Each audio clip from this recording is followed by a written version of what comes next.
विद्यार्थी चेत्यजेत् सुखं सुखार्थी न कुतो विद्यार्थिनः सुखम. हे आहे साक्षी श्रावणी गणेश कुलकर्णी. हिनं जे यश प्राप्त केलंय ते सर्वांचे डोळे दिपवणारं आहे. नियतीनं कितीही क्रूर चेष्टा केली असली तरी त्या नियतीवर सुद्धा तिने इच्छाशक्तीच्या जोरावर आणि मोठ्या जिद्दीनं मात करून दाखवलंय. जन्मापासूनच सेरेब्रल पाल्सी म्हणजेच मस्तिष्क विकलांग या आजारानं तिला ग्रासलंय. यामध्ये हातापायाची सगळी शक्ती क्षीण झाली आहे. डोळ्याची नजर कमी झाल्यानं तिला वाचता येत नाही आणि हातानं लिहिता येत नाही. अशा सर्व कठीण परिस्थितीवर मात करत ऑडिओ बुकच्या सहाय्यानं तिनं अभ्यास केलाय. विशेष म्हणजे 8वीपर्यंत शाळा म्हणजे काय हे माहीत नसणाऱ्या साक्षीनं 10वीत 79% गुण मिळवत सर्वांपुढं आदर्श निर्माण केलाय. कोल्हापूरमधील भक्तिसेवा विद्यापीठ हायस्कूलनं 2रीपासून कधीही शाळेला न गेलेल्या साक्षीची प्रखर बुद्धिमत्ता पाहून तिला सरळ 8वीत प्रवेश दिला. तो विश्वास सार्थ ठरवत साक्षीनं 10वीच्या परीक्षेत हे घवघवीत यश प्राप्त केलंय. तिला लिहिता येत नसल्यानं तिला वेदिका कांबळे आणि इशिता पसारे या 2 लेखनिकांची मदत घ्यावी लागली. फक्त ऑडिओ बुकच्या माध्यमातून म्हणजेच श्रवणशक्तीच्या जोरावर तिनं हे यश पादाक्रांत केलंय. मी लिहू शकत नव्हते. माझ्या हातामध्ये थोडासा टाईटनेस आहे अजूनही, त्यामुळे मी लिहू शकत नाही. डोळ्याने वाचू शकत नसल्यामुळे मी ऑडिओ बुक्सचा आधार घेतला. ऑडिओ बुक्समधून मी जवळजवळ 2 तास अभ्यास करायचे.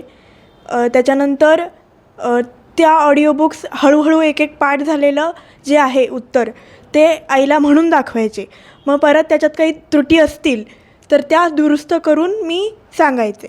साक्षीचा 7व्या महिन्यात म्हणजेच मुदतपूर्व जन्म झालाय. जन्मावेळी मेंदूला ऑक्सिजनचा पुरवठा कमी झाला आणि मेंदूतील ग्रे मॅटर भागाला इजा पोहोचली. पण हे लक्षात यायला 4.5 वर्षाचा काळ गेला. आपली मुलगी नीट बसू शकत नाही, उभा राहू शकत नाही हे तिच्या आईवडिलांच्या लक्षात आलं. तिला डॉक्टरांना दाखवण्यात आलं आणि त्यानंतर तिला सेरेब्रल पाल्सी या दुर्धर आजारानं ग्रासल्याचं निदान झालं. आपली मुलगी नॉर्मल व्हावी यासाठी आईवडिलांनी मुंबईमधील चांगल्या खाजगी दवाखान्यात उपचार सुरू केले. जवळपास 1.5 वर्ष रोजचा 4 ते 4.5 हजार रुपये खर्च केला. यानंतर सुद्धा त्यांनी बेंगलोर, हैदराबाद असं जंग पछाडलं. आपली मुलगी इतर मुलांप्रमाणे नॉर्मल व्हावी ही त्यांची भाबडी आशा मात्र फोल ठरली. अखेर कोल्हापूरमधील स्पर्श फिजिओथेरपीमध्ये उपचार सुरू केला आणि 14 वर्ष कधीही खंड न पडू देता अथक प्रयत्नांनंतर तिच्यात बदल घडून आला. या सगळ्यात तिच्या आयुष्याला कलाटणी देणारी गोष्ट म्हणजे संस्कृत अभ्यासिका प्राध्यापिका डॉक्टर अंबुजा साळगावकर यांच्याशी झालेली ओळख. साळगावकर यांनीच तिला संस्कृतची गोडी लावली. साक्षीनं या नव्या वाटेवर प्रवास सुरू केला आणि तिनं पुन्हा कधीच मागं वळून पाहिलं नाही. पु ल देशपांडे यांचे व्यक्ती आणि वल्ली आणि संस्कृतमधील अनेक श्लोक अर्थांसह तोंडपाठ आहेत. केयूरानन विभूषयन्ति पुरुषं हारान चंद्रोज्ज्वलाः न स्नानं न विलेपनं न कुसुमं नालंकृता मूर्धजाः. या श्लोकाचा असा अर्थ आहे की तुम्ही कितीही चांगले दागिने घाला, चांगल्या सुगंधित द्रव्यांनी स्नान करा, पण तुमची जी वाणी आहे ती जर का मधुर नसेल तर तुमची कशावरही छाप पडत नाही. आणि वाणी जर का मधुर असेल तर तुम्ही सगळं जग जिंकू शकता. तिच्या या सर्व प्रवासात आईवडिलांची मोठी साथ तिला मिळाली आहे. खचून न जाता स्वतःला धीर देत त्यांनी साक्षीला आधार दिला. तिच्या प्रत्येक गोष्टीत ते ठामपणे उभे राहिले. तिच्यातील उणीवांपेक्षा तिच्यातील जमेच्या गोष्टींवर भर दिला. जिला आधाराची गरज होती त्यात साक्षीनं मोठ्या जिद्दीनं शारीरिक व्यंगावर मात करत आज आईवडिलांनाच मोठा मानसिक आधार दिलाय. तिचा सार्थ अभिमान असल्याच्या भावना तिच्या आईवडिलांनी व्यक्त केल्यात. आणि त्यातून असं कळालं की हा आजार 100% बरा होणारा नाही आहे. त्यामुळे तिला व्यवस्थित आणि तिच्यातल्या ज्या पॉझिटिव्ह गोष्टी आहेत त्या जास्तीत जास्त कशा सुधाराव्यात ह्याकडे आम्ही लक्ष देऊ लागलो. फिजिओथेरपी अखंड सुरू होती तिची. आम्ही एकही दिवस याच्यामध्ये ब्रेक घेतलेला नाही आहे अजूनही. तर अशा पद्धतीनं तिचं मग ओरेटरी स्किल्स खूप छान आहे, ती खूप छान वक्तृत्व करते. हे जसं साधारण तिच्या 5व्या-6व्या वर्षी आम्हाला लक्षात आलं. मग मी तिला बऱ्यापैकी वाचन सांगणे, आम्ही वाचून दाखवणे, तिला गोष्टी सांगणे, परत त्याच तिला पुन्हा सांगायला लावणे, ह्या अशा पद्धतीनं हळूहळू प्रवास सुरू केला. आणि साधारण तिच्या 12व्या वर्षी अंबुजा साळगावकर मॅडम तिच्या आयुष्यात आल्या आणि तिथून खरं तर एक चमत्कार घडला असं मी म्हणेन.